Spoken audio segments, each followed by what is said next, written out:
England, 1815. The Hartwell family carriage rattled through London's cobbled streets as Eleanor Hartwell gazed out the window, watching raindrops chase one another down the glass. At 38 years of age, with unremarkable features and a modest dowry, long since redirected to her younger sister's more promising matrimonial prospects, Eleanor had come to accept her station in life with quiet dignity. "Aunt Eleanor, you've crushed your flowers," exclaimed her niece, Sophia, a vision in pale blue silk whose golden curls were arranged in perfect ringlets. Eleanor glanced down at the small posy in her gloved hands, now somewhat wilted from her absent-minded grip. "So I have. How careless of me." "It hardly matters," remarked Georgiana, Sophia's sister, with a dismissive wave of her fan. "No one will notice what you're wearing anyway, Aunt. You'll be seated with the chaperones all evening." From across the carriage, Eleanor's youngest sister, Margaret, barely 36 and already the mother of 3, exchanged a meaningful glance with her daughters. "Now, girls, that's quite enough. Your aunt is kind enough to accompany you tonight. Lord knows I cannot be trusted to keep you from mischief alone." The carriage fell silent, but Eleanor caught the slight curl of Margaret's lips, betraying her amusement at her daughter's observations. It was a familiar scene. The spinster aunt, grateful to be included, expected to fade into the wallpaper, while her beautiful nieces fluttered about the ballroom like exotic butterflies. "I hear the Duke of Ashford will be in attendance tonight," Sophia said, her voice dropping to a reverent whisper. "They say he's finally returned from his travels and is seeking a wife." "Heavens!" Georgiana clutched her sister's arm. "Do you think he might notice me? Mama, did you hear? The Duke of Ashford?" Margaret straightened her daughter's already immaculate gowns. "Remember your deportment, girls. A duke is a prize indeed, but such men can afford to be exceptionally selective." Eleanor studied her sister's face, recognizing the barely contained excitement. Margaret had married well, a baronet with substantial holdings, but to secure a duke for one of her daughters would elevate the entire family beyond their wildest aspirations. "I've heard he's terribly particular," Eleanor offered, rearranging her simple grey silk skirts, and rather serious in his demeanour. 3 pairs of eyes turned to her with identical expressions of surprise, as though they had forgotten she was capable of contributing to the conversation. "What would you know of the Duke's demeanour, Eleanor?" Margaret asked, her tone hovering between amusement and condescension. Eleanor felt heat rise to her cheeks. "I merely repeated what I heard Lady Harrington mention at tea last week." "Well," said Margaret, patting Eleanor's hand as one might soothe a child, "let us hope the Duke finds someone suitable tonight. Though not you, of course, dear sister. Your days of such concerns are behind you, thank goodness. How peaceful it must be." The carriage jolted to a stop before Eleanor could respond, and footmen appeared to assist them. As they entered the imposing townhouse of the Countess of Westfield, Eleanor took a steadying breath. Another evening of watching from the sidelines, of polite conversation with aging widows, of pretending not to notice the pitying glances. The ballroom was a vision of crystal and candlelight, with London's elite swirling across the polished floor in a kaleidoscope of silks and jewels. Eleanor followed her sister and nieces, carrying their fans and reticules when requested, accepting introductions with a practiced smile that never quite reached her eyes. "Lady Margaret, Miss Sophia, Miss Georgiana, how delightful!" Their hostess, the Countess, greeted them warmly before her gaze settled on Eleanor. "And Miss Hartwell, is it not? How good of you to come." "Miss Eleanor Hartwell," Margaret corrected smoothly. "My elder sister." "Yes, of course." The Countess nodded, already looking past Eleanor to the next arriving guests. "Do enjoy yourselves, ladies." Within moments, Sophia and Georgiana were surrounded by admirers, while Margaret strategically positioned herself near several influential matrons. Eleanor drifted toward the row of chairs lining the wall, where other women of a certain age sat with resigned expressions. "Miss Hartwell," acknowledged Mrs. Pembroke, a round woman with sharp eyes. "Come to watch the spectacle again, have you?" "Good evening, Mrs. Pembroke." Eleanor settled beside her, arranging her skirts. "A lovely gathering, is it not?" "Lovely for some," Mrs. Pembroke sniffed. "Your nieces seem to be enjoying themselves tremendously." Eleanor followed her gaze to where Sophia laughed brightly, surrounded by no fewer than 5 gentlemen. "They are in high spirits tonight." "I heard the Duke of Ashford is expected," whispered Mrs. Pembroke. leaning closer. "Handsome as sin and twice as wealthy, they say. Every unmarried girl, and quite a few married ones, will be making eyes at him tonight." As if summoned by her words, a ripple of excitement passed through the ballroom. Heads turned, conversations paused, and a path seemed to clear through the crowd. Eleanor craned her neck slightly, curiosity getting the better of her. He stood in the entrance, tall and imposing, his evening clothes impeccably tailored to broad shoulders. Dark hair, a strong jawline, and features that even from a distance could only be described as classically handsome. The Duke of Ashford had arrived. "My word," breathed Mrs. Pembroke. "The rumours didn't do him justice." Eleanor watched as he made his way through the room, stopping occasionally to exchange pleasantries. His manner reserved but courteous. There was something in his bearing that set him apart.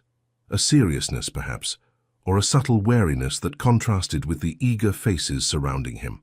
"They say he needs to marry," continued Mrs. Pembroke. "His father left strict conditions in his will about securing the succession."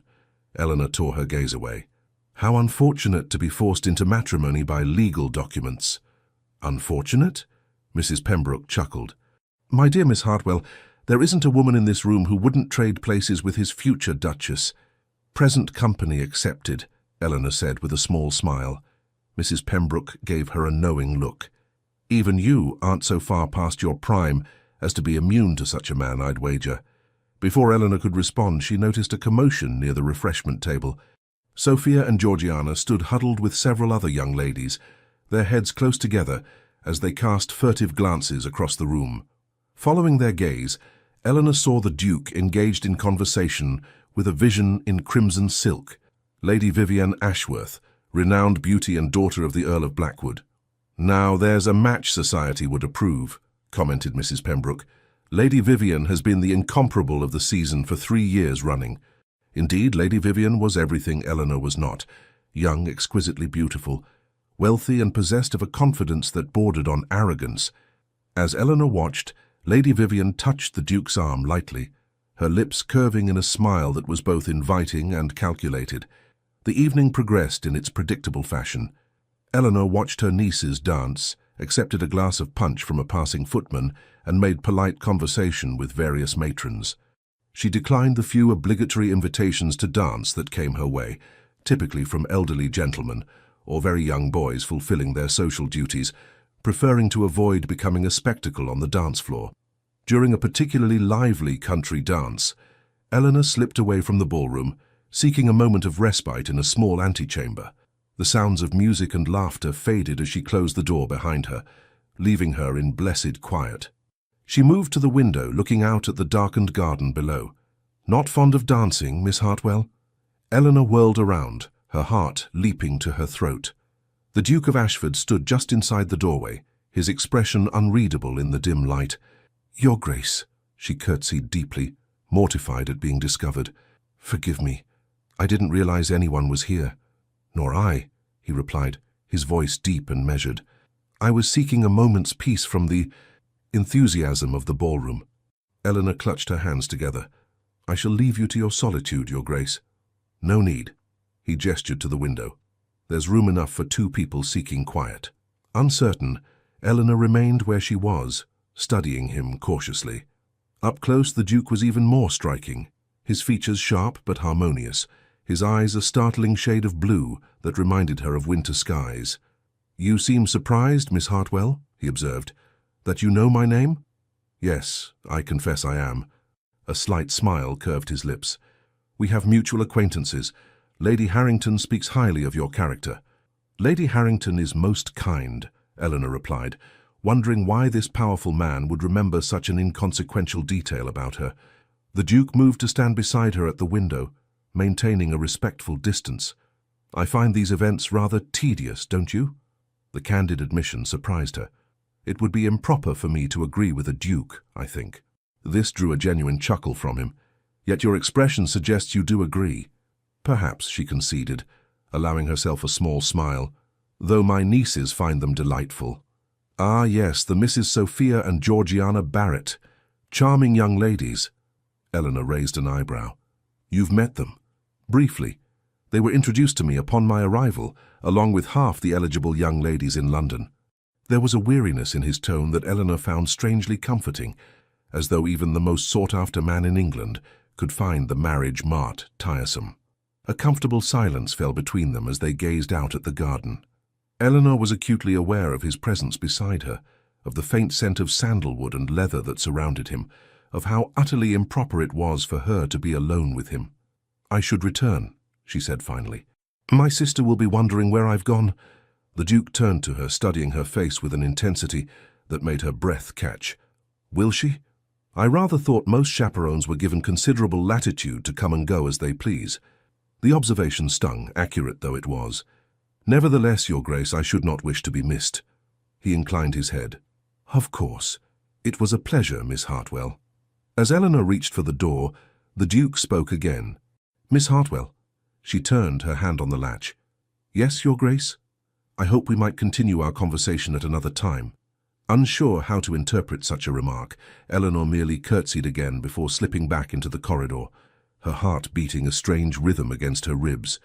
When she returned to the ballroom, no one had noticed her absence. Her sister was deep in conversation with a viscountess, while Sophia and Georgiana were the centre of a circle of admirers. Only Lady Vivian Ashworth, her crimson dress a splash of blood against the pastel silk surrounding her, seemed to notice Eleanor's re-entry, her sharp eyes narrowing slightly before she turned back to her companions with a dismissive tilt of her head.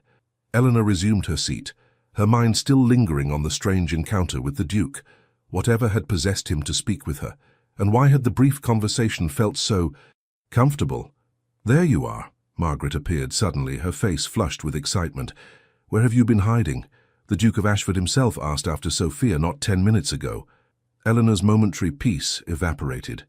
"Did he? How fortunate. Indeed, he may ask her to dance before the evening is out. Can you imagine? Our Sophia dancing with a duke." Margaret clutched Eleanor's hand, her eyes bright. "This could change everything for us, Eleanor. Everything." As Margaret hurried back to her daughters, Eleanor's gaze drifted across the room to where the Duke now stood. For the briefest moment, their eyes met, and she could have sworn he nodded slightly in acknowledgement before turning his attention to the Countess at his elbow. It was nothing, of course, a coincidence, a courtesy.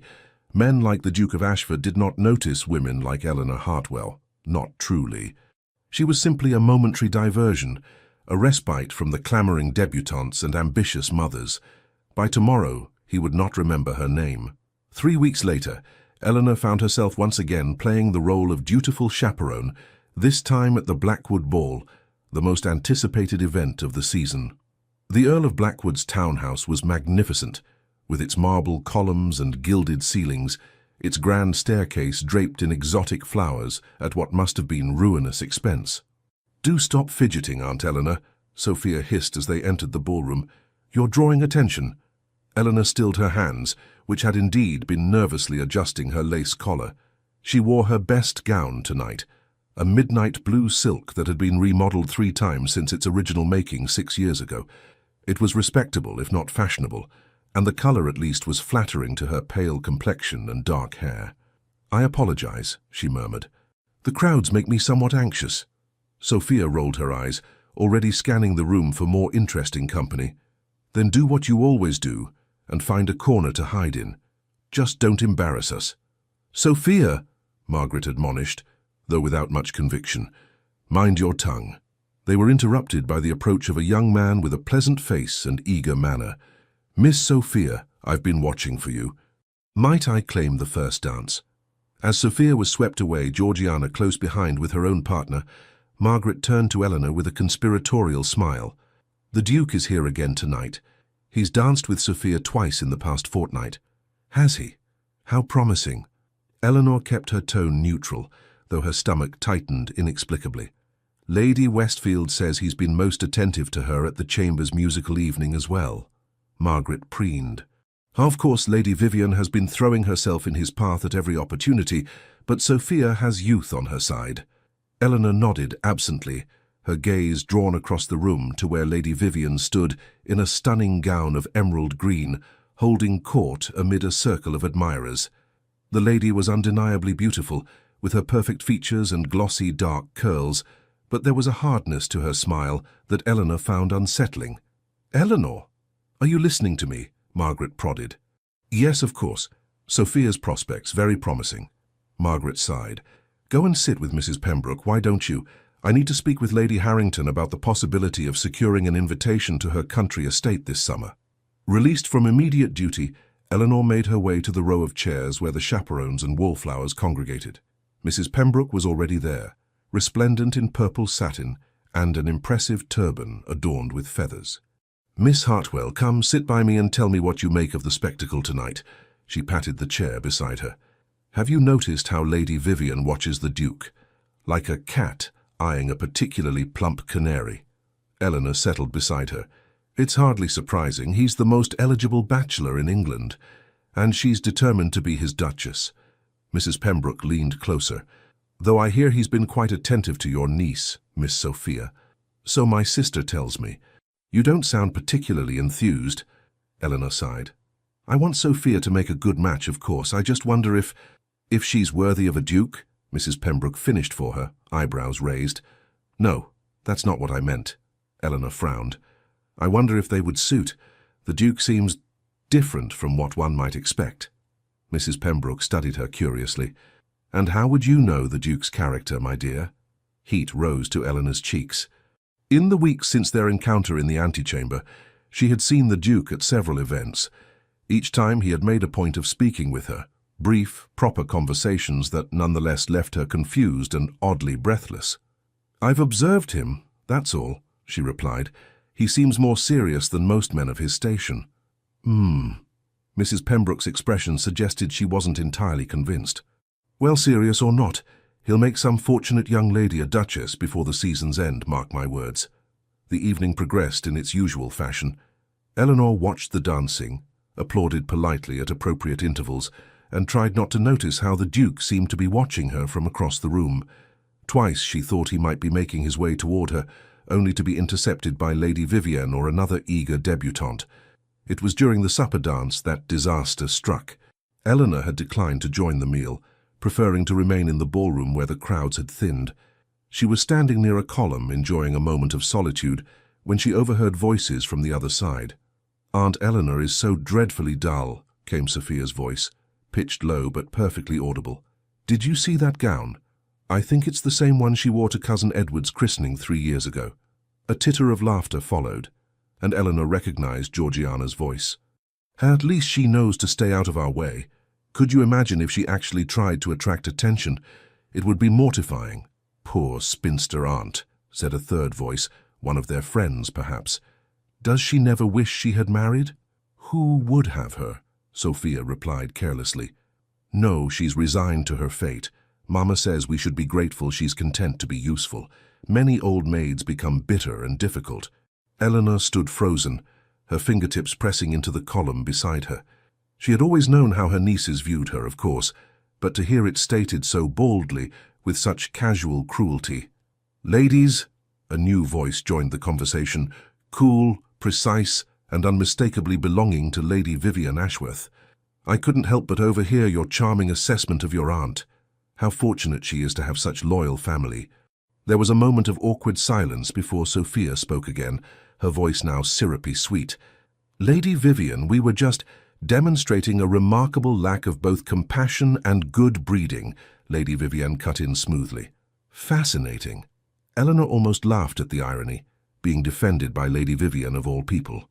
She stepped away from the column, intending to retreat to some quieter corner to compose herself, when she collided with a solid form. Miss Hartwell. The Duke of Ashford steadied her with a hand on her elbow. Are you unwell? Eleanor looked up into his concerned face and felt something inside her crack. Perfectly well, Your Grace.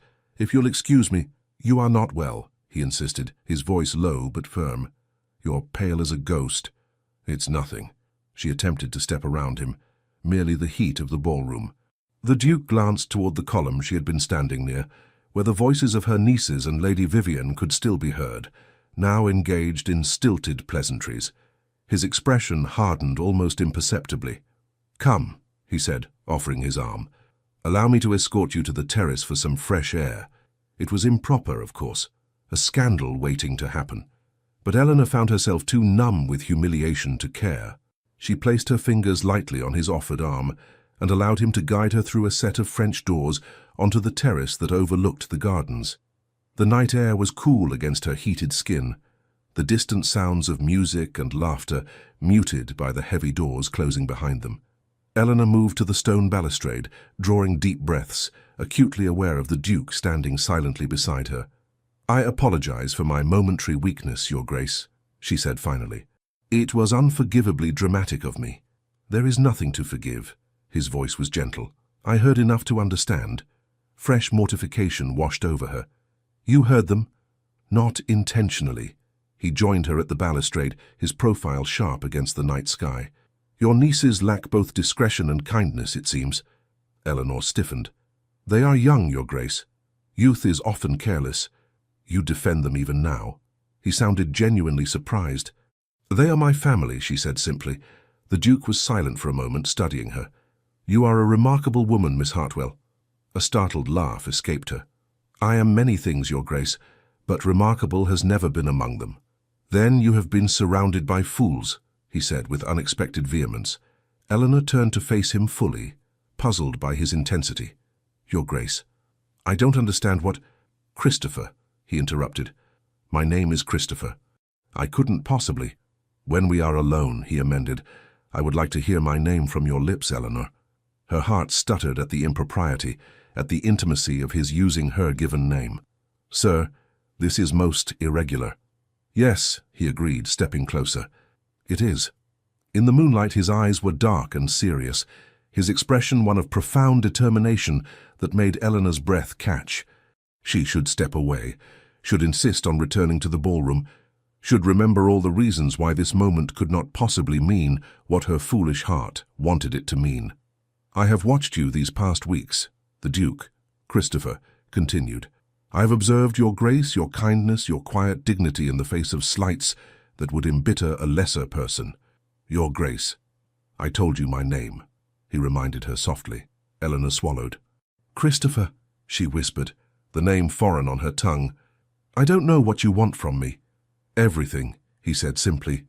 "I want everything you are willing to give." She shook her head, bewilderment turning to something like panic. "This isn't— You can't possibly—" "But I can," he insisted. "I can and I do. I have never met anyone like you, Eleanor. Never known anyone with your strength of character, your intelligence, your genuine goodness." "You barely know me," she protested. "I know enough." His hand moved to cover hers on the balustrade. "I know that when I speak with you I don't need to pretend. I know that you see me, not my title, not my fortune, but me. Do you have any idea how rare that is?" Eleanor's mind raced. This could not be happening. Men like the Duke of Ashford did not fall in love with plain spinsters of 30. There must be some other explanation, some motive she couldn't fathom. "What of Sophia?" she asked. "My sister says you've shown her particular attention." A flash of irritation crossed his face. "I have been polite to your niece, as I am to all young ladies introduced to me. Nothing more." "And Lady Vivian? Society expects—" "I care nothing for society's expectations," he interrupted. "Lady Vivian is beautiful, accomplished, and utterly without heart. I could never tie myself to such a woman." Eleanor withdrew her hand from beneath his. "What is it you want from me, Your Grace? Speak plainly, I beg you." For the first time, uncertainty flickered across his features. "I had hoped to court you properly, to show you my intentions through actions rather than words. But tonight, seeing you wounded by those who should cherish you—" He drew a deep breath. "I find I cannot wait any longer." Eleanor's heart seemed to stop as he took both her hands in his. "Miss Eleanor Hartwell," he said formally, "I wish to court you with the intention of making you my wife if you will have me." The world tilted beneath Eleanor's feet. "This is madness," she whispered. "Perhaps," he agreed, a smile touching his lips, "but it is sincere madness." Before she could respond, the French doors flew open, spilling light and music onto the terrace. Margaret stood there, flanked by Sophia and Georgiana, their faces masks of astonishment. "Eleanor!" Margaret's voice was shrill with shock. "What on earth are you doing out here, with his grace no less?" Eleanor tried to pull her hands from the Duke's grasp, but he held firm, turning to face her family with cool composure. "Lady Margaret," he acknowledged with a slight bow, "I was just speaking with Miss Hartwell on a matter of some importance." I'm sure whatever it is can wait until a more appropriate time, as Margaret stammered, clearly torn between horror at finding her spinster sister alone with the Duke and fear of offending the most powerful man in the room. "It cannot wait," the Duke replied, his tone brooking no argument. "In fact, I believe this is the perfect moment." And before Eleanor could comprehend what was happening, the Duke of Ashford dropped to one knee before her, still holding her hands in his, in full view of her astonished sister and nieces. "Miss Eleanor Hartwell," he said clearly, his voice carrying to where a small crowd had now gathered at the doors, "would you do me the extraordinary honor of becoming my wife?" A collective gasp rose from the onlookers. Eleanor stood frozen, unable to process the scene unfolding before her. The Duke, Christopher, gazed up at her with unwavering certainty, while behind him Sophia's face had gone white with shock, Georgiana's mouth hung open in disbelief, and Margaret looked as though she might faint. And from the doorway, Lady Vivian Ashworth stared with cold fury in her emerald eyes. "Your Grace," Eleanor managed, her voice barely above a whisper, "you cannot mean this." "I have never meant anything more in my life," he replied, loud enough for all to hear. "Say yes, Eleanor." Time seemed to suspend itself. In that endless moment, Eleanor saw her life stretching before her in two distinct paths, one familiar and safe, but lonely, the other unknown, frightening, but filled with possibilities she had long ago stopped allowing herself to imagine. "Yes," she heard herself say, the words seeming to come from somewhere outside herself. "Yes, I will marry you." The Duke rose to his feet, his face transformed by a smile of such genuine joy that Eleanor's doubts momentarily receded. He lifted her hand to his lips and pressed a kiss to her knuckles, sending a shiver through her entire body. "My thanks for this great gift," he murmured, before turning to face the stunned audience. "Ladies and gentlemen," he announced, "I am pleased to introduce the future Duchess of Ashford." The silence that followed was broken by a single sound, the sharp crack of a fan snapping shut as Lady Vivian turned on her heel and disappeared into the crowd. News of the engagement spread through London like wildfire. By morning, it was the only topic of conversation in drawing rooms and gentlemen's clubs alike. The pattern was always the same: initial disbelief, followed by speculation about Eleanor's character or the Duke's sanity, culminating in the inevitable conclusion that she must possess some hidden quality that had captured his interest. "The gossip is relentless," Margaret complained, pacing Eleanor's bedchamber the following afternoon. "Lady Harrington called this morning to offer congratulations, but I could see the questions in her eyes. What am I supposed to tell people?" Eleanor sat at her dressing table staring at her reflection with a sense of unreality. "The truth, I suppose, that the Duke asked for my hand, and I accepted." "But why?" Margaret threw up her hands in exasperation. "Why you? Why not Sophia or any of the dozens of eligible young ladies who have been paraded before him this season?" The question stung, though Eleanor had asked herself the same thing countless times since the previous night. "I don't know, Margaret. He says he values my character." Margaret snorted. "Character? Men like the Duke of Ashford don't marry for character. They marry for beauty, connections, or fortune, none of which you possess in abundance, I'm sorry to say." "Thank you for that assessment," Eleanor replied dryly. Her sister stopped pacing and sank onto the edge of the bed. "I don't mean to be cruel, Eleanor. I'm simply bewildered and concerned." "Are you certain this isn't some kind of jest? The Duke doesn't strike me as a man who makes jests of this nature." "No, perhaps not." Margaret frowned. "Still, there must be something we're not seeing, some reason beyond the obvious." Eleanor turned to face her sister. "Is it truly so impossible to believe a man might value me for myself?" Margaret's expression softened. "Oh, Eleanor, I don't doubt your worth, but you must admit this is unprecedented. A duke, and one of the most eligible men in England at that." "I know." Eleanor's hands twisted in her lap. "Believe me, I know how absurd it seems." A tentative knock at the door interrupted them. Sophia entered, her usual confident demeanor replaced by an uncharacteristic hesitancy. "Aunt Eleanor," she began, hovering by the door, we, Georgiana and I, we wanted to offer our congratulations." Eleanor raised an eyebrow. "How generous of you." Sophia flushed. "We also, that is, about what was said last night before the Duke."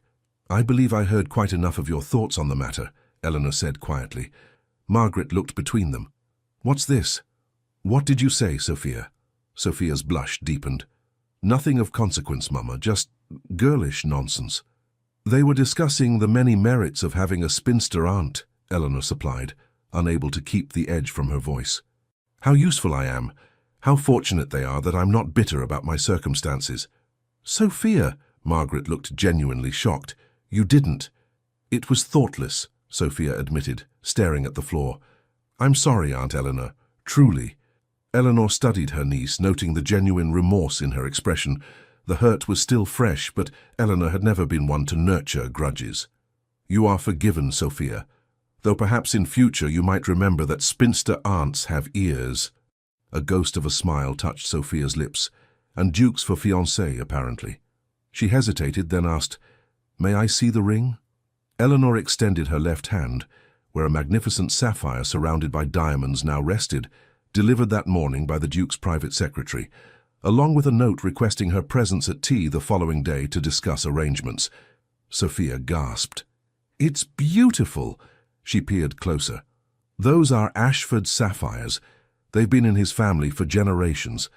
How would you know that? Margaret asked, her own eyes fixed on the ring with newfound interest. Lady Vivian mentioned it once, Sophia replied. She said the Ashford sapphires would look perfect with her complexion. Eleanor suppressed a smile. I imagine she's quite displeased with recent developments, then. Displeased is an understatement, Sophia said, lowering her voice conspiratorially. Georgiana overheard her telling Lady Blackwood that she would see you ruined before she allowed you to take what rightfully belonged to her. Margaret's eyes widened. She threatened Eleanor? Not directly, Sophia amended. But everyone knows Lady Vivian doesn't make idle threats. She's vindictive when crossed. Eleanor twisted the ring on her finger, a flutter of unease disturbing her already unsettled stomach. She had expected society's disapproval, had steeled herself for whispers and stares, but active malice from a woman like Lady Vivian was another matter entirely. I'll be cautious, she promised, though what she could possibly do. Anything, Sophia cut in with uncharacteristic seriousness. She could do anything, Aunt Eleanor. Her family has connections throughout London. If she wants to destroy your reputation before the wedding, she has the means to do it. Margaret rose, suddenly businesslike. Then we must ensure the wedding takes place as soon as possible. The sooner you're a duchess, the safer you'll be from Lady Vivian's machinations. The Duke mentioned a June wedding, Eleanor said, recalling the brief discussion on the terrace after his proposal. June? Margaret frowned. That's 2 months away. Too long. We should press for May at the latest. Eleanor shook her head. I won't begin my marriage by making unreasonable demands. The Duke has been more than generous. I won't repay him with impatience. It's not impatience, Margaret insisted. It's prudence. Lady Vivian won't simply accept defeat. You need the protection of the Ashford name and title as soon as possible. Eleanor stood, suddenly weary of the conversation. I appreciate your concern, both of you, but I must handle this in my own way. Now, if you'll excuse me, I need some time alone. After they left, Eleanor moved to the window, gazing out at the street below. Across the way, a carriage with the Ashworth crest had been stationed for the past hour. A coincidence, perhaps, but Eleanor doubted it. The game had begun, it seemed. Tea at Ashford House the following day was both illuminating and disquieting. The Duke, Christopher as he insisted she call him in private, was as attentive and charming as ever, showing her through the grand rooms of what would soon be her home with obvious pride. The Duchess's chambers haven't been used since my mother's time, he explained, leading her into a suite of rooms decorated in a style that had been fashionable 20 years earlier. You may, of course, redecorate to your taste. Eleanor ran her fingertips along a delicate rosewood writing desk. It's beautiful as it is. Christopher studied her face. You're overwhelmed. A little, she admitted. Yesterday I was a spinster aunt living on my sister's charity. Today I'm to be mistress of all this. She gestured to encompass the grandeur surrounding them. He moved closer, taking her hands in his. You'll adapt magnificently. I have complete faith in you. The warmth in his eyes made her breath catch. Why me? She asked softly, the question that had been burning inside her since his proposal. Of all the women in London, why choose someone like me? His expression grew serious. Because with you, I can be myself. Not the Duke, not the fortune, just the man. Do you know how rare that is? Every woman I've met since taking the title has seen only what I represent. Status, wealth, power. But you, he lifted a hand to her cheek, you see me. Eleanor wanted desperately to believe him, to trust in this miracle that had befallen her. But doubt lingered. And what of children? A duchess's primary duty is to provide an heir. I'm well aware of the expectations, he replied, his expression unchanged. I have every confidence in our ability to fulfill that particular duty. His lips curved in a smile that sent heat rushing to Eleanor's cheeks. At my age, she began, only to be silenced by his finger against her lips. You are 38, Eleanor, not ancient. Many women have their first child at your age or older. His voice softened. But even if that blessing were to elude us, I would not regret my choice. There are cousins aplenty to inherit if necessary. The tenderness in his gaze threatened to undo her completely. Eleanor stepped back slightly, needing distance to clear her head. You're very kind. Not kind, he corrected. Selfish, perhaps. I want you for myself, regardless of what society might say. Their conversation was interrupted by the arrival of Christopher's solicitor, a severe-looking man named Mr. Winters, who carried a stack of documents for their review. The marriage settlements, Your Grace, he announced, placing the papers on a table. As requested, I've included the provisions for Miss Hartwell's personal allowance and widow's portion. Eleanor listened with growing astonishment as the terms were outlined. The Duke was offering her an unprecedented degree of financial independence, a generous quarterly allowance, properties in her name, jewels and carriages at her disposal, and a widow's portion that would make her one of the wealthiest women in England should he predecease her. This is excessive, she murmured when Mr. Winters had finished. It is appropriate for the Duchess of Ashford, Christopher replied firmly. I want you to have security, Eleanor. Independence. His generosity only deepened the mystery. What had she done to deserve such devotion from a man who barely knew her? The question lingered as they concluded their business, and Mr. Winters took his leave. As Christopher escorted her back to the drawing-room for tea, Eleanor noticed a portrait hanging in the gallery, a handsome older man with the same striking blue eyes as the Duke. My father, Christopher explained, following her gaze. He died 2 years ago. You resemble him, Eleanor observed. A shadow crossed Christopher's face. In appearance only, I hope. My father was a complicated man. Something in his tone made Eleanor pause. How so? Christopher hesitated, then seemed to come to a decision. My father married my mother for her fortune, then made her life miserable with his infidelities and cruelty. She died when I was 12, broken in spirit long before her body failed. I'm so sorry, Eleanor said softly, understanding suddenly blooming. Is that why you value sincerity so highly? His eyes met hers, surprised and approving. Yes, I vowed I would never make the same mistake. I would marry only a woman of genuine character, someone incapable of the kind of deception my mother endured. And you believe I am such a woman? I know you are, he said with conviction. I've watched you, Eleanor. You have nothing to gain by pretense. You are exactly what you appear to be, kind, intelligent, dignified, and utterly genuine. The pieces were falling into place. Eleanor's lack of beauty, her modest circumstances, her age, all the things society saw as deficiencies, were to Christopher evidence of authenticity. He had chosen her precisely because she had nothing to recommend her but her true self. The realization was both humbling and exhilarating. For the first time since his proposal, Eleanor allowed herself to believe that perhaps, just perhaps, this extraordinary man truly wanted her for herself. As he helped her into her carriage at the end of their visit, Christopher pressed a kiss to her gloved hand. Until tomorrow, my dear. I'll call for you at 11. Eleanor held his gaze, allowing herself a small, genuine smile. Until tomorrow, Christopher. She carried the warmth of that moment with her as the carriage pulled away, only to have it shattered when she noticed a familiar figure watching from a passing landau. Lady Vivian, her perfect features set in an expression of cold calculation. The weeks leading up to the wedding were a whirlwind of activity. Eleanor found herself thrust into a social prominence she had never experienced, invited to events, where she had previously been merely tolerated, courted by matrons who had once ignored her existence, and studied with frank curiosity by everyone from servants to duchesses.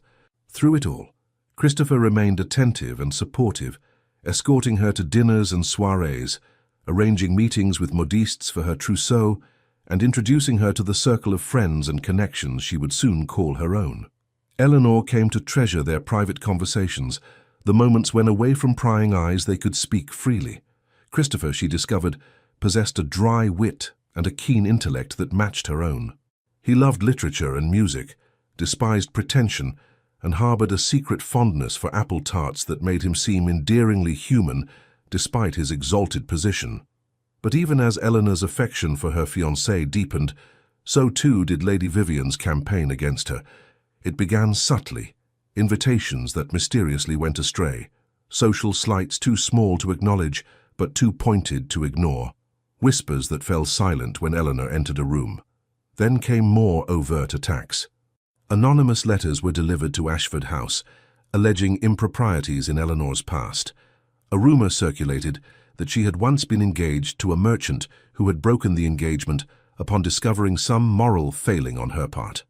At a musical evening, Eleanor overheard Lady Vivian suggesting to a group of matrons that perhaps the Duke's sudden engagement indicated a necessity for haste, that propriety forbade her from naming explicitly. "She's determined to destroy my reputation," Eleanor confided to Christopher one afternoon as they walked through the gardens of his country estate, where they had retreated for a few days of peace. "Let her try," he replied, his jaw set in determination. "No one who matters will believe her insinuations." "But don't you see, this is precisely why people are so eager to believe the worst. Our engagement makes no sense to society. They're looking for an explanation, and Lady Vivian is providing one." Christopher stopped, turning to face her. "Do you regret accepting my proposal?" "No," Eleanor answered without hesitation. "I could never regret that. But I fear what her vendetta might do to you, to your position." His expression softened.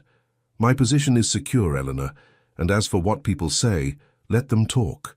In a month's time you'll be my wife, and Lady Vivian will be nothing more than a spiteful footnote in our story." Eleanor wished she could share his confidence, but a sense of foreboding had settled over her. Lady Vivian was not a woman to be underestimated, and her resources were considerable. What might she attempt as the wedding drew nearer? The answer came 3 days before the ceremony, at the Dowager Countess of Weston's garden party, the last major social event before Eleanor and Christopher were to be married. Eleanor had been separated from Christopher, drawn into conversation with several ladies who had recently begun to show her marked attention when she noticed a stir near the refreshment tables. Lady Vivian stood at the centre of a growing circle, her voice carrying just enough for those nearby to hear. "Most extraordinary letter came into my possession.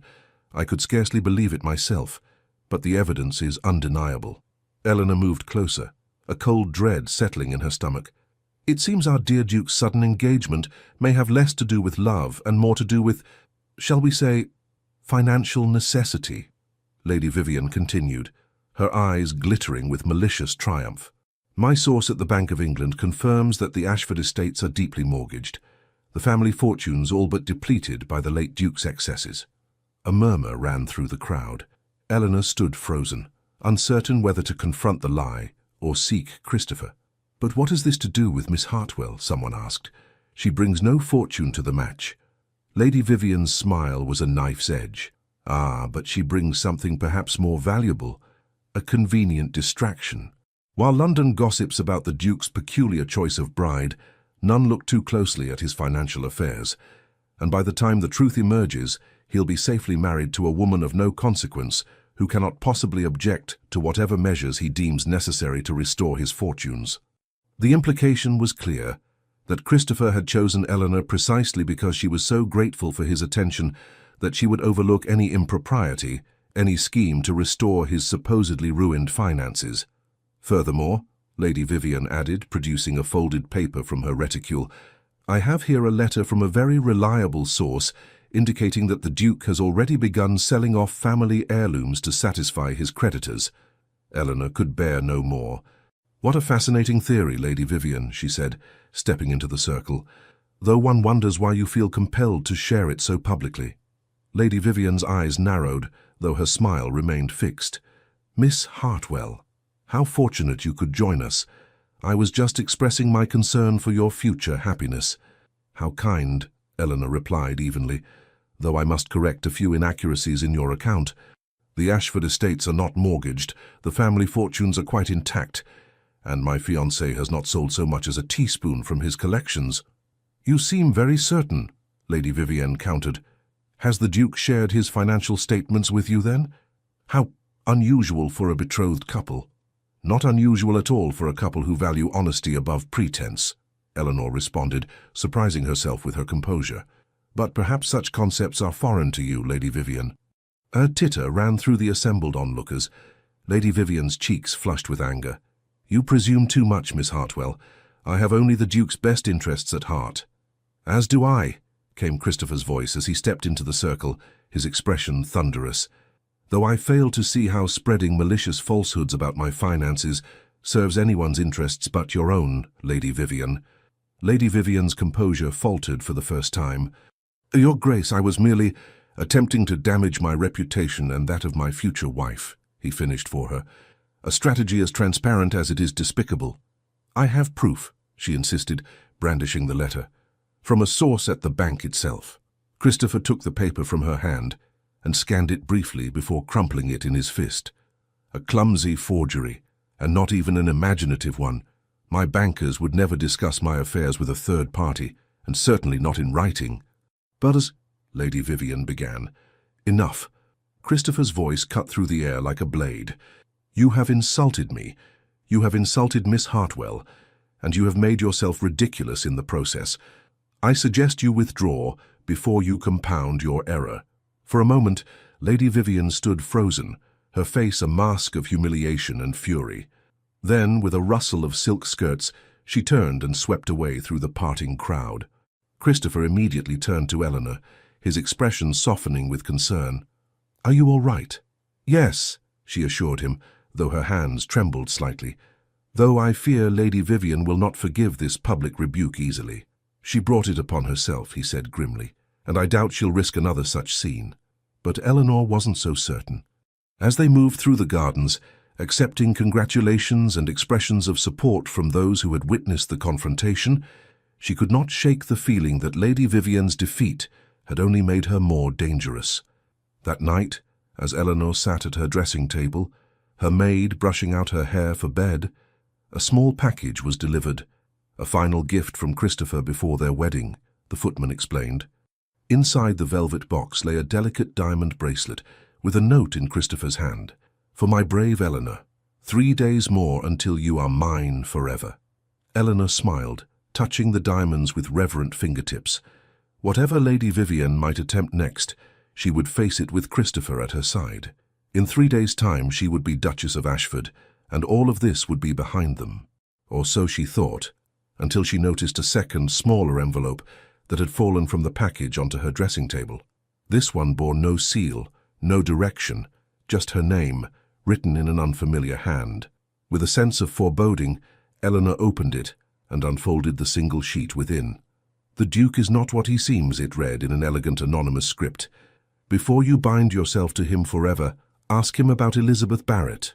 Eleanor stared at the note, her blood turning to ice in her veins. Elizabeth Barrett. The name meant nothing to her, yet someone had gone to considerable trouble to ensure she received this warning on the eve of her wedding. Lady Vivian, surely. Another attempt to sabotage the match, more sophisticated than her clumsy lies about Christopher's finances. Yet even as Eleanor tried to dismiss the note, a seed of doubt took root. Who was Elizabeth Barrett? And why would knowledge of her change Eleanor's mind about marrying Christopher? She slept poorly that night, the question turning over and over in her mind. By morning, she had resolved to ask Christopher directly. Their relationship was founded on honesty, after all. If this Elizabeth was someone from his past, better to know now than to have the spectre hanging over their marriage. The opportunity came that afternoon, when Christopher called to finalize details for the wedding breakfast. They walked in the small garden behind Margaret's townhouse, the spring sunshine warm on their faces. "You seem troubled," Christopher observed, studying her with concern. "Second thoughts." Eleanor drew a steadying breath. Not about marrying you, no, but something unusual happened last night. She told him about the anonymous note, watching his face carefully as she spoke. To her dismay, she saw recognition flicker in his eyes at the mention of Elizabeth Barrett, followed swiftly by a guarded expression she had never seen him wear before. "I see," he said when she had finished, his voice carefully neutral. "Who is she, Christopher?" Eleanor asked quietly. He was silent for a long moment, gazing out at the garden as though gathering his thoughts. "She was my cousin," he said finally. "My father's niece." "Was?" "She died 7 years ago." His face had grown remote, shuttered. It was a great tragedy for the family. Eleanor studied him, sensing there was more to the story than he was revealing. "I'm sorry for your loss, but why would someone warn me about her?" Christopher's jaw tightened. "Because people enjoy meddling in affairs that don't concern them. Elizabeth's story is a sad one, but it has no bearing on our future together." "Then tell me," Eleanor pressed. "If it's of no consequence, why not share it?" A flash of something, anger, fear, crossed his face before he mastered himself. "Very well. Elizabeth was a beautiful, spirited girl who lived with us after her parents died. She was like a sister to me. When she turned 18, my father arranged a marriage for her with a wealthy baron, a man 3 times her age with a reputation for cruelty." Eleanor's heart sank. She didn't want the match. She was desperate to avoid it, Christopher confirmed. "She begged my father to release her from the engagement, but he refused. The baron's connections were too valuable, the financial arrangements too advantageous to our family." "What happened to her?" Christopher's expression darkened. "The night before her wedding, she took her own life. She left a note blaming my father for forcing her into a match she couldn't bear." Eleanor covered her mouth with her hand. "How terrible!" "It was," he agreed grimly. "The scandal was immense. The baron threatened to sue for breach of contract. My father paid him off and hushed up the true circumstances of Elizabeth's death. Publicly, she died of a fever. Only family and a few close servants knew the truth." "I'm so sorry, Christopher," Eleanor said softly, reaching for his hand. "What a burden to carry." He accepted her touch but remained tense. "Now you understand why I was reluctant to speak of it. It's a dark chapter in my family's history, one I've tried to put behind me." "Of course," Eleanor nodded. "Thank you for telling me." Yet as they continued their walk, discussing wedding arrangements with forced cheerfulness, Eleanor couldn't shake the feeling that something about Christopher's account rang false. Not the facts themselves, perhaps, but the telling of them as though he had rehearsed the story, smoothing away rough edges that might catch on closer examination. When Christopher took his leave an hour later, kissing her hand with his usual tenderness, Eleanor was left with more questions than answers. Who had sent the note? And why now, just days before the wedding? The answer came in the form of an unexpected visitor. Eleanor was in the drawing room, reviewing final arrangements for her wedding clothes, when the maid announced Lady Harrington. "My dear Miss Hartwell," the older woman greeted her, accepting a seat near the fire. "Forgive the intrusion, but I felt compelled to call on you before your big day." "It's no intrusion at all," Eleanor assured her, though she was puzzled by the visit. Lady Harrington had always been kind to her, but they were not particularly close. "Would you like some tea?" "No, thank you, I won't stay long." Lady Harrington removed her gloves, her expression unusually grave. "I've come about a rather delicate matter, concerning your fiancé." Eleanor's heart stuttered. "Oh? I understand you received a message about Elizabeth Barrett." Eleanor stared at her in shock. "It was you who sent the note?" Lady Harrington nodded. "I did. And before you ask, no, I am not trying to prevent your marriage. On the contrary, I have the highest regard for the Duke and believe he will make you an excellent husband." "Then why?" "Because you deserve to know the whole truth before you make your vows," Lady Harrington said firmly.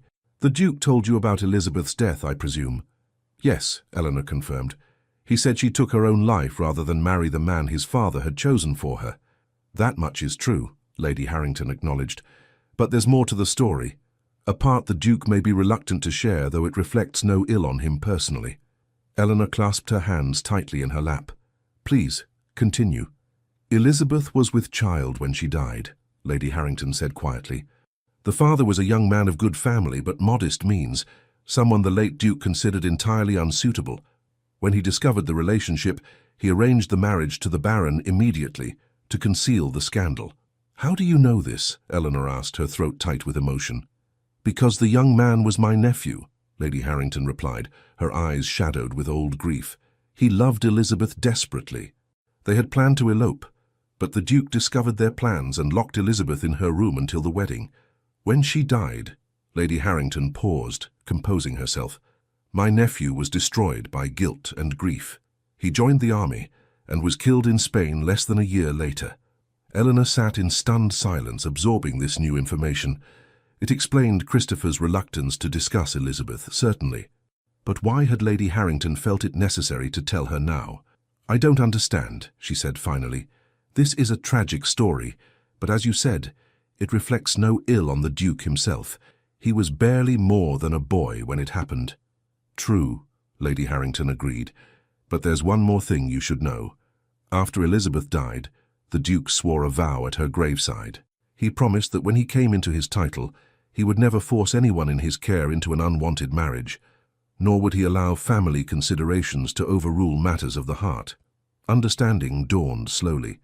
"You're suggesting that his proposal to me was motivated by that vow," Lady Harrington finished for her, "at least in part. The Duke has been under immense pressure from his family and peers to make an advantageous match. Lady Vivian was the favoured candidate, beautiful, wealthy, impeccably connected. By choosing you instead, forgive my bluntness, a woman society considered firmly on the shelf, he made a statement. He defied the very expectations that had doomed his cousin." Eleanor felt as though the floor had dropped away beneath her. "You're saying he proposed to me not out of love, but as some kind of rebellion, a gesture of defiance?" Lady Harrington shook her head. "Not solely, no. I believe he genuinely admires and respects you, Miss Hartwell, but I thought you should understand all the factors that may have influenced his choice." "Why tell me this now? The wedding is in 2 days." "Because I believe in informed decisions," Lady Harrington said simply, "and because I saw how Lady Vivian was attempting to undermine your confidence. I thought the truth, however complicated, would be better than her malicious insinuations." After Lady Harrington departed, Eleanor sat motionless, trying to make sense of her churning emotions.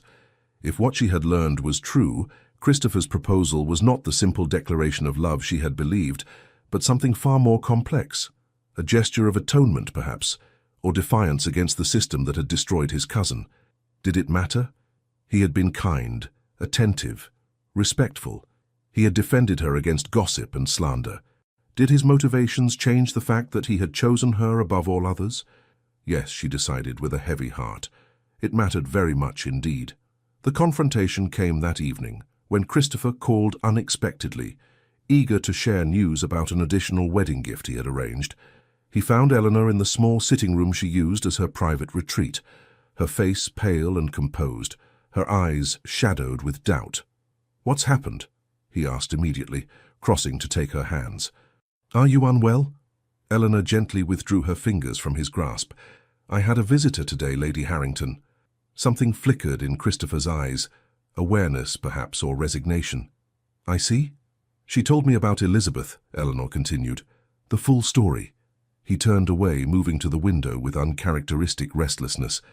"I should have realized she might approach you. Lady Harrington has always felt responsible for what happened, though she wasn't to blame." "Why didn't you tell me yourself?" Eleanor asked quietly. "About Elizabeth's pregnancy, about her plans to elope." Christopher's shoulders tensed. "It wasn't my secret to share, and it changes nothing about us." "Doesn't it?" Eleanor rose, her composed facade beginning to crack. "Lady Harrington seems to think it explains a great deal about your proposal." He turned to face her, his expression guarded. "What exactly did she say?" "That you made a vow at Elizabeth's grave. That you promised never to let family expectations dictate matters of the heart." Eleanor took a steadying breath. "She suggested that choosing me, an unlikely bride by society's standards, was your way of honoring that vow, of defying the system that killed your cousin." Christopher was silent for a long moment, his face unreadable. "And if that were partly true," he said finally, "would it change your feelings for me?" The directness of the question caught Eleanor off guard. I don't know." I thought you chose me because you saw something in me that others had overlooked, not because I represented some kind of symbolic rebellion. Why can't both be true? He challenged, taking a step toward her. Yes, I made that vow. Yes, I've carried Elizabeth's fate with me all these years. And when I met you, a woman of intelligence, dignity, and genuine worth who had been overlooked and undervalued by a shallow society, I saw an opportunity to make good on my promise, while also gaining a companion I could genuinely respect. A companion, Eleanor echoed, the word falling like a stone. Not a love match, then? Frustration flashed across Christopher's face. Is that what you wanted? Pretty words and passionate declarations? I thought you valued honesty above sentiment. We're not lovesick children, Eleanor. We're adults who recognize the potential for something real and lasting between us. I did value your honesty, she replied, hurt, sharpening her tone. Which is why discovering you withheld significant truths feels like such a betrayal. I told you about Elizabeth, he countered. You told me what you thought I needed to know. You edited the story to suit your purposes. Eleanor's voice caught. Just as you've edited our story, apparently. Presenting it as a simple case of recognition and appreciation, when in fact your motivations were far more complex. Christopher ran a hand through his hair, a gesture of frustration she had never seen from him before. What would you have had me say? Miss Hartwell, I find you admirable and appealing, and marrying you would also satisfy a decades-old promise to my dead cousin. Would that have been better? At least it would have been honest. Eleanor's composure finally broke. I would rather have uncomfortable truths than comfortable half-truths, Christopher. A tense silence fell between them. Outside, rain had begun to fall, pattering against the window panes like a counterpoint to their troubled breathing. I never lied to you, Christopher said at last, his voice low and intense. Everything I said about admiring your character, about valuing your sincerity, that was all true.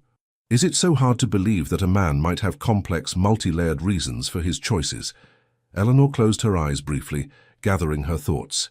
No, but it is hard to believe in a future built on partial disclosures. What else haven't you told me, Christopher? What other motivations lie behind your interest in me? His expression hardened. You've made up your mind, I see. Nothing I say now will convince you of my sincerity. That's not true, Eleanor protested, though in her heart she wasn't certain. The revelation had shaken her more deeply than she wanted to admit. I just need clarity, transparency. Very well. Christopher straightened, his face settling into the aristocratic mask he wore in public, the one she had thought never applied to her.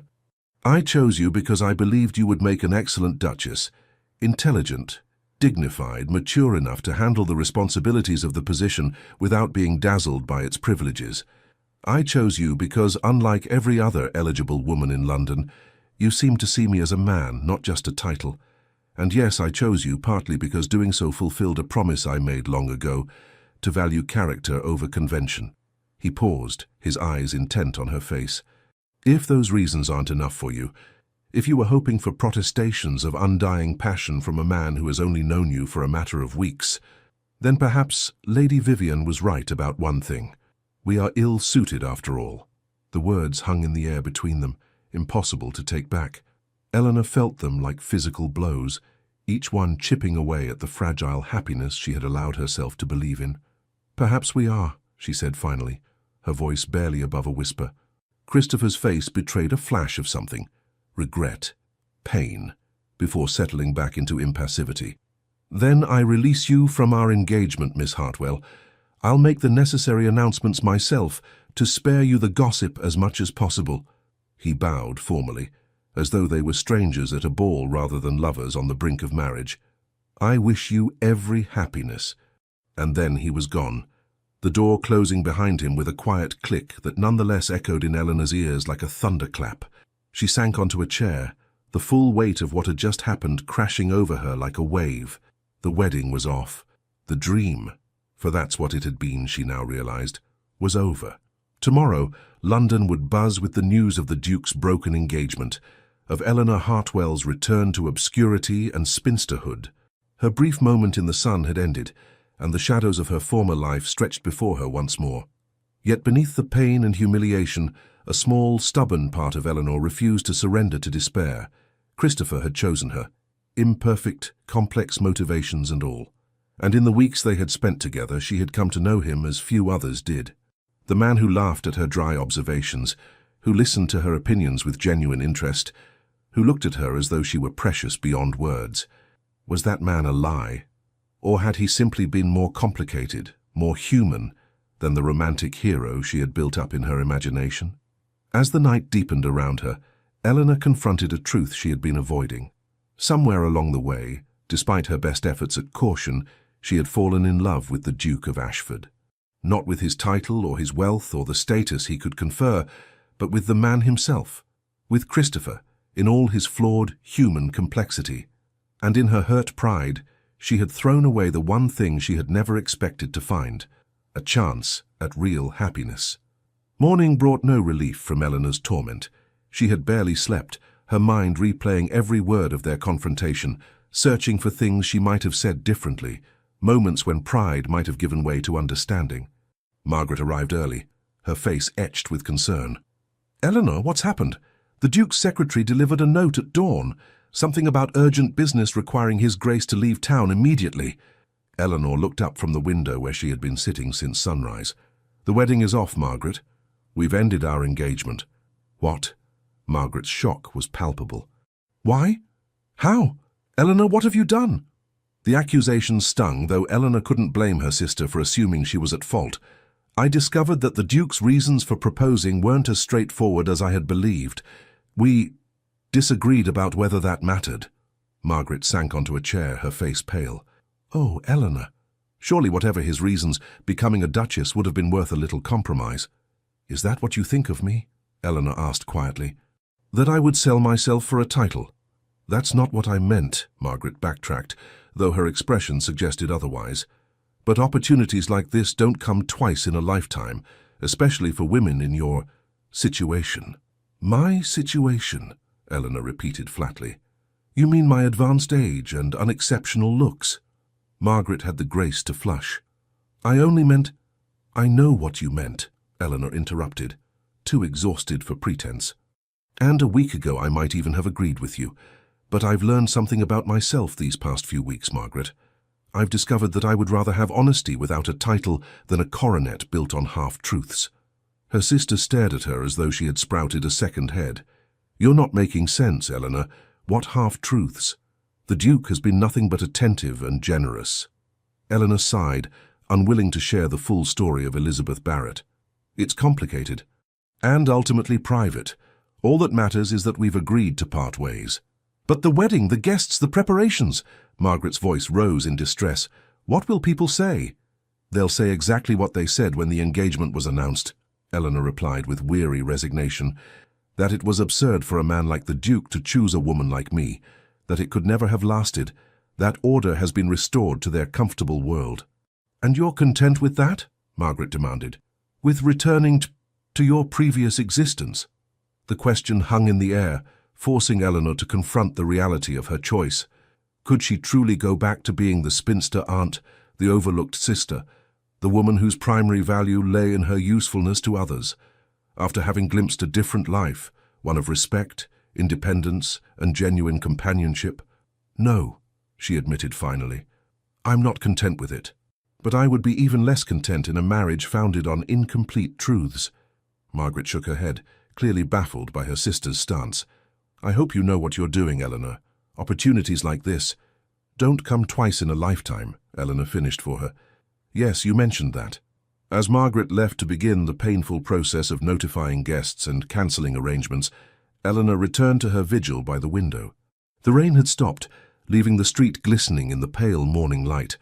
Across the way, a young couple walked arm in arm, their heads bent close together in conversation.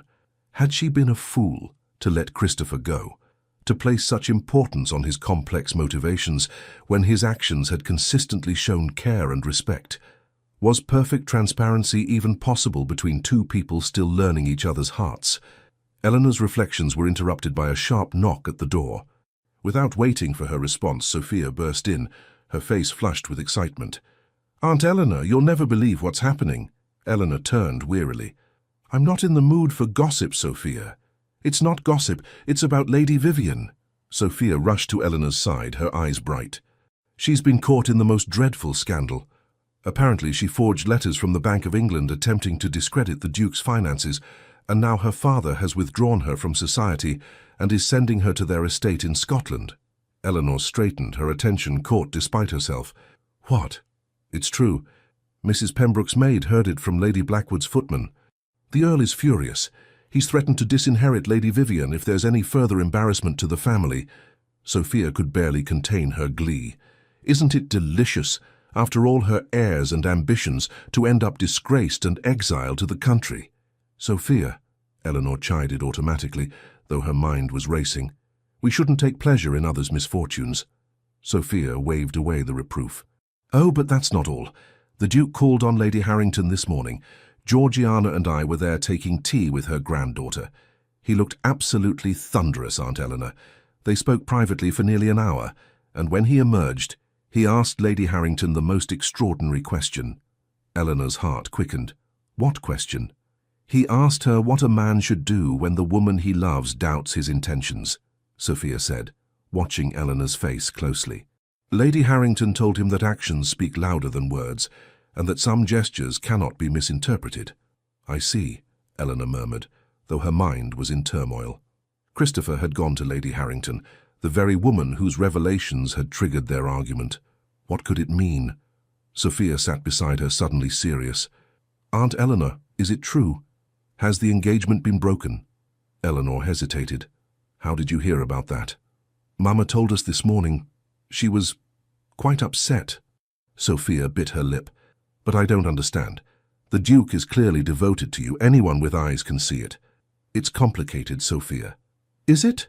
Sophia challenged, displaying unexpected maturity. Because from what I've observed, he looks at you the way Papa used to look at Mama, like you're the center of his world. Eleanor blinked, startled by the observation. That's not... It is, Sophia insisted. I know I've been thoughtless, Aunt Eleanor. I said cruel things about you that I deeply regret. But even I can see that the Duke of Ashford loves you. Whatever has happened between you, surely that's worth fighting for. Before Eleanor could respond, the maid appeared at the door. Excuse me, miss. There's a gentleman here to see you, the Duke of Ashford. Eleanor's heart leapt to her throat. The Duke? Here? Yes, miss. He's most insistent. Sophia jumped to her feet, squeezing Eleanor's hand. Remember what I said, Aunt. Some things are worth fighting for. With that, she slipped out, leaving Eleanor to compose herself as best she could. A moment later, Christopher stood in the doorway, his expression a complex mixture of determination and vulnerability that made her breath catch. Miss Hartwell, he began formally, then seemed to abandon pretense. Eleanor, forgive the intrusion, but I couldn't leave matters as they stand between us. Eleanor rose on unsteady legs. I thought you had left town. A necessary fiction, he admitted. I needed time to attend to certain matters before seeing you again. What matters? Christopher moved further into the room, stopping a respectful distance from her. I went to see Lady Harrington this morning. We had a frank conversation about her revelations to you. I heard, Eleanor said softly. Did you also hear that she regrets the pain her well-intentioned disclosure caused? Christopher asked. She meant to arm you with the truth against Lady Vivian's machinations, not to drive a wedge between us. Eleanor studied his face, so dear to her despite everything. It wasn't Lady Harrington who drove that wedge, Christopher. It was the realization that you had withheld significant truths from me. Yes, he acknowledged, surprising her with his directness. I did, and I was wrong to do so. I told myself I was protecting Elizabeth's memory, and perhaps there was truth in that. But I was also protecting myself from vulnerability, from the risk of revealing too much of my heart. He took a step closer, his eyes never leaving hers. The truth, Eleanor, the whole truth is that I began with complex motivations. Yes, Elizabeth's fate influenced me. Yes, I was drawn to you partly because you represented a different path, a rejection of the values that had destroyed her. But what began as admiration and respect quickly became something far deeper and more profound. Eleanor's heart thundered in her chest. What are you saying, Christopher? I'm saying that I love you, he declared, the words ringing with conviction. Not as a symbol or a statement, but as a woman. Intelligent, dignified, compassionate, and utterly irreplaceable. I love your quiet strength, your wry observations, your unflinching honesty. I love the way you see through pretense, the way you value substance over show. I love that you demanded complete truth from me, even at the cost of your own happiness. Eleanor remained motionless, afraid that if she moved or spoke, the moment would shatter like glass. Christopher continued, his voice deepening with emotion. I was a coward yesterday. When you questioned my motives, I retreated behind pride rather than admitting the truth, that somewhere in these past weeks, you have become essential to me. That the thought of living without you feels like contemplating a return to darkness after knowing light. He closed the remaining distance between them, taking her hands in his. I cannot promise perfect transparency at every moment, Eleanor. I am a flawed man with a lifetime of habits not easily broken, but I can promise to try, to share my thoughts, my fears, my hopes with you as no one else. I can promise to build a life with you founded on mutual respect and growing love. Tears blurred Eleanor's vision. Christopher, Before you answer, he interrupted gently, there's something you should know. The announcement of our broken engagement has not been made. No one beyond your immediate family is aware of our disagreement. If you choose to send me away now, I will honor your decision with the utmost discretion and respect. Your reputation will remain untouched. The gesture, offering her a clean, dignified exit if she wanted it, touched Eleanor deeply. This was the man she had come to love, honorable, considerate, willing to place her needs above his own pride. And if I don't send you away? She asked, her voice barely above a whisper. Hope blazed in his eyes. Then the wedding proceeds as planned. We marry tomorrow, not as strangers bound by convenience or duty, but as partners who have glimpsed each other's true selves and chosen to walk forward together anyway. Eleanor took a deep breath, searching his face for any hint of reservation or deceit. She found only sincerity, vulnerability, and a love that mirrored her own.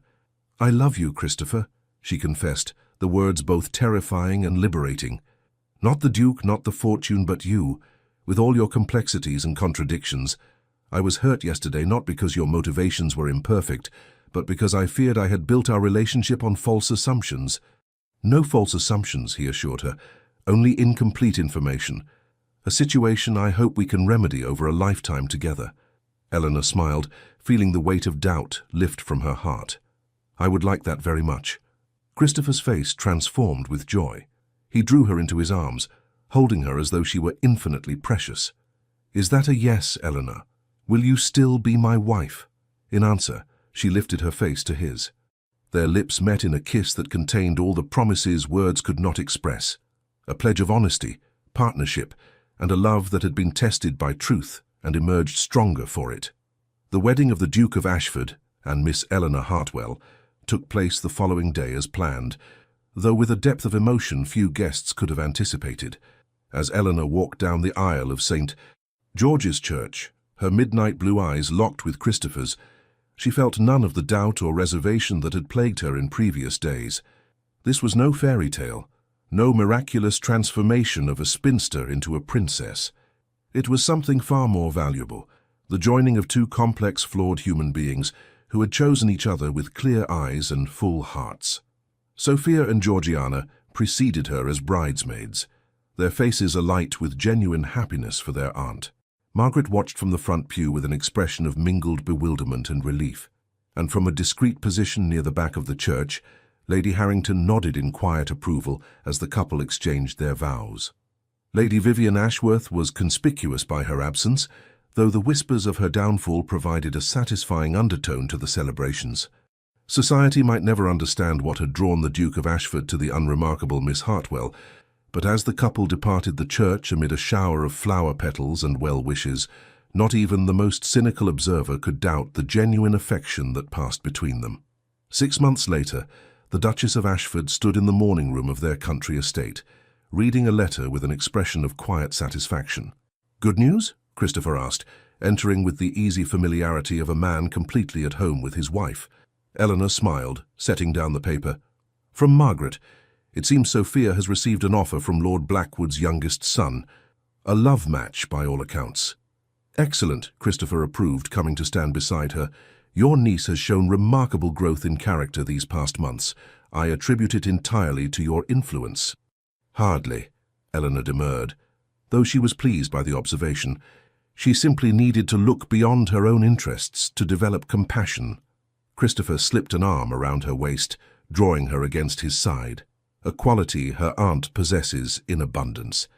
Eleanor leaned into his embrace, still sometimes amazed by the easy affection between them. "I had a letter from Lady Harrington as well. She mentions that Lady Vivian has become engaged to a Scottish baron. Apparently exile has suited her. She writes that Lady Vivian seems genuinely transformed by her time away from London society."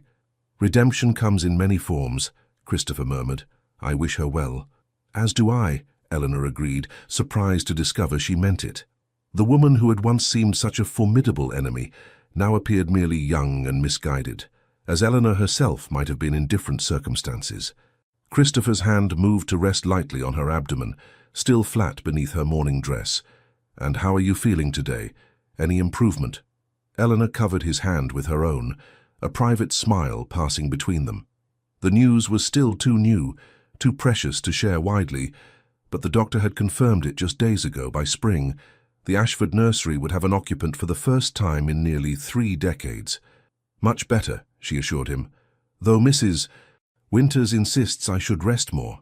"Wise woman, my housekeeper," Christopher said gravely, though his eyes danced with happiness. "Perhaps we should heed her advice. A quiet morning in the library? I could read to you."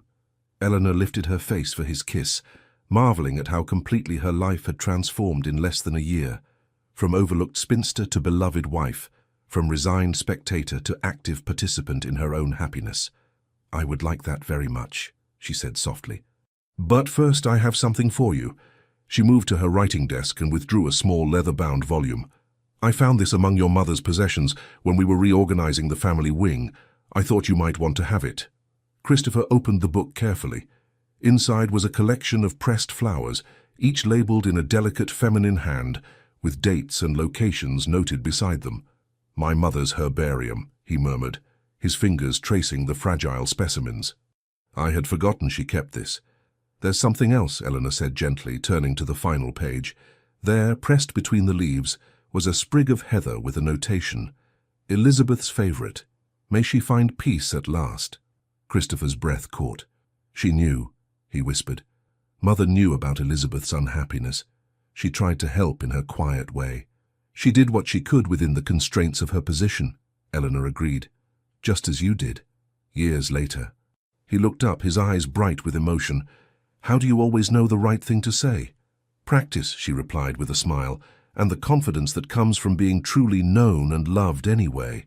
Christopher closed the book carefully, then drew his wife into his arms. "Eleanor Ashford," he said softly, using the name that still thrilled her with its newness. "You have made me happier than I ever thought possible." As they stood together in the sunlit room, surrounded by the legacy of the past and the promise of the future, Eleanor knew with absolute certainty that this imperfect, complicated, wonderful love was a richer ending than any fairy tale could provide.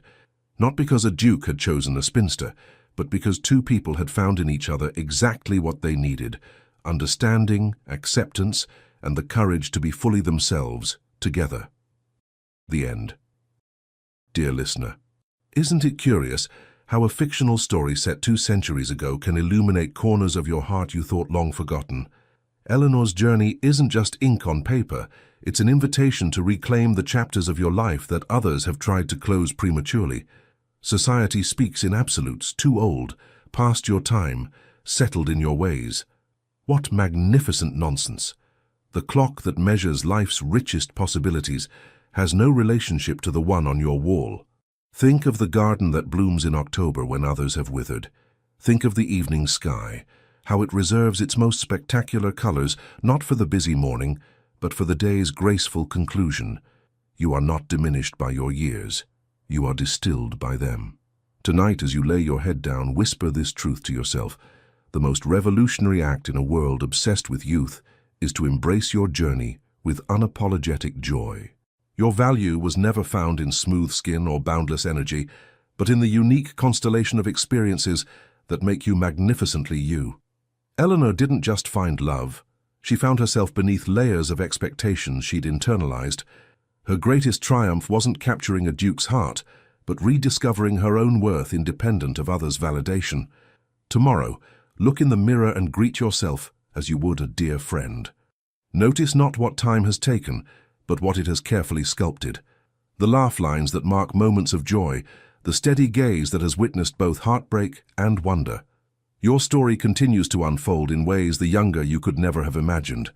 The most beautiful plot twists often arrive when the audience least expects them. Stand tall in the knowledge that you are not an epilogue. You are still very much the protagonist in a tale being written with each sunrise. Sleep peacefully tonight, cradled in the certainty that your most authentic self, the one that has weathered disappointments and celebrated quiet victories, is precisely the person the world needs now. With all our gratitude, Legends of the Fall Team. Thank you for staying with us until the very end of Eleanor and Christopher's journey. If their story touched something in your heart, please consider subscribing to our channel, leaving a like, writing a comment, and sharing this video with someone who needs to hear a tale of love and second chances. From the bottom of our hearts, your support is what keeps us going, helping us feel encouraged to create more stories filled with love, redemption, and unforgettable twists. At the end of this video, you'll see another suggested story from our channel. Click and be surprised by yet another emotional journey waiting just for you. Thank you for being here. The Legends of the Fall Team.